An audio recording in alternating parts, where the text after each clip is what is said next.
নমস্কার বন্ধুরা, কেমন আছেন আপনারা সবাই? আমি পম্পা, আমার চ্যানেল বডকাস্ট ওয়ার্ল্ড নিয়ে চলে এসেছি আপনাদের কাছে। সকাল সকাল উঠেই আমার প্রথম কাজ হলো আমার এই ছাদ বাগানে আসা। তাদের উত্তপ্ত রোদের হাত থেকে শীতল করার জন্য জল দিয়ে তাদেরকে একটু স্নান করিয়ে নিয়ে আগে ঠাকুরের চরণে যখন এই রং বেরঙের ফুলগুলোকে সাজিয়ে দিই না, তখন মনটা এত ভালো লাগে। এই কিছুদিন রৌদ্রের তেজের জন্য কিছু গাছের বাসস্থান আমি পরিবর্তন করে দিয়েছি, কারণ গাছগুলো থেকে কুঁড়িগুলো সব পড়ে যাচ্ছে, নয়তো শুকিয়ে যাচ্ছে। তাই ফুলের আশা এখন আর করছি না, তাদের প্রাণ বাঁচানোর জন্য ছায়ায় এনে রাখতে হয়েছে। তারপর চলে যাই নিচে গিয়ে সেখানে কিছু গাছ আছে, তাদেরও সেবা করি। ছোট্ট একটা উঠোন আছে, সেটা পরিষ্কার করে তারপর নিজে একটু পরিষ্কার হয়ে স্নান ঘরে চলে যাই। তবে আজ আগে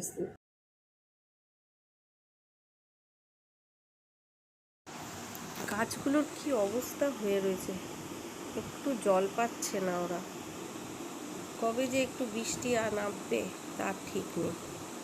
এই জল দিয়ে দিয়ে এদেরকে আপাতত এখন ঠিক রাখা হয়েছে। যাক, এইটুকু কাজ সেরে তারপরে আবার রান্নাঘরের দিকে ছুটতে হবে।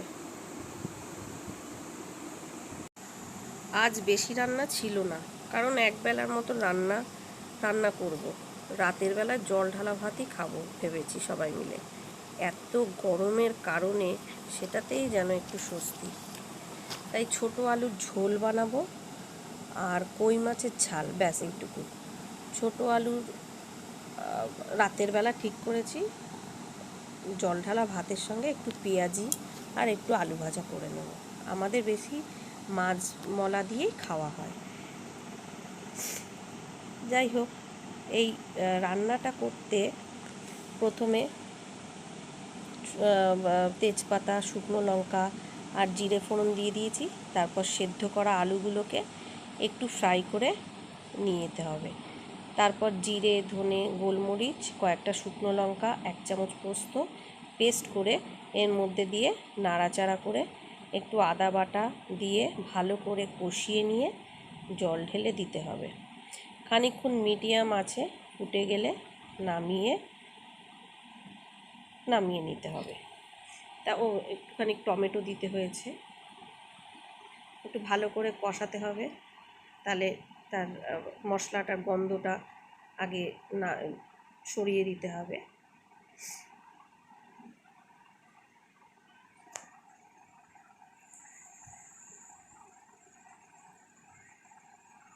বেশ কষিয়ে নিয়ে দেখুন একটু নুন, একটু হলুদ দিয়ে একটু গরম জল ঢেলে দিলাম।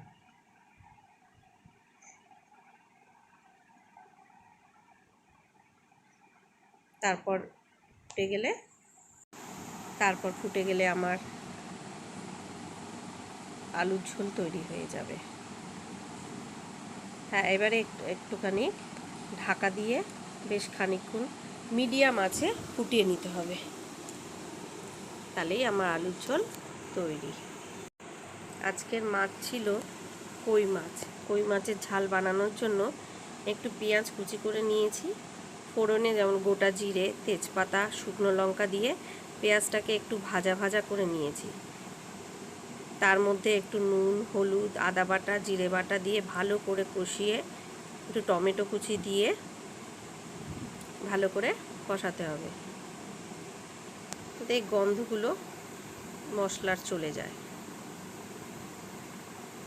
একটু ঢেকে ঢেকে করলে ভালো হয়। এরপর উষ্ণ গরম জল ঢেলে দিয়ে সেটাকে ফুটিয়ে নিয়ে মাছটাকে ঢাকা দিয়ে দিলেই হয়ে গেল। ভালো করে ফুটে গেলে একটু সর্ষের তেল দিয়ে নামিয়ে নিলে আমার মাছের ঝাল রেডি। সব শেষে চলে এলাম আমি আমার ঠাকুর ঘরে। আমার ঠাকুর পুজো সেরে এবার নিচে নেমে যাব। আজকে আমার ব্লগ এখানেই আমি শেষ করলাম। সাবধানে থাকবেন, সুস্থ থাকবেন, কারণ আপনি সুস্থ থাকলে সবাইকে সুস্থ রাখতে পারবেন। আর যদি ব্লগটা ভালো লেগে থাকে একটা লাইক কমেন্ট করে দেবেন। কমেন্টটা অবশ্যই করবেন, কারণ আপনাদের মতামতটা জানাটা আমার খুব দরকার আমার এগিয়ে চলার পথে। দেখ আজকে তবে এইটুকুই থাক, আবার পরের ব্লগে আপনাদের সঙ্গে দেখা হবে। সাবধানে থাকবেন সবাই, এই গরমে সবাই সুস্থ থাকবেন। টাটা।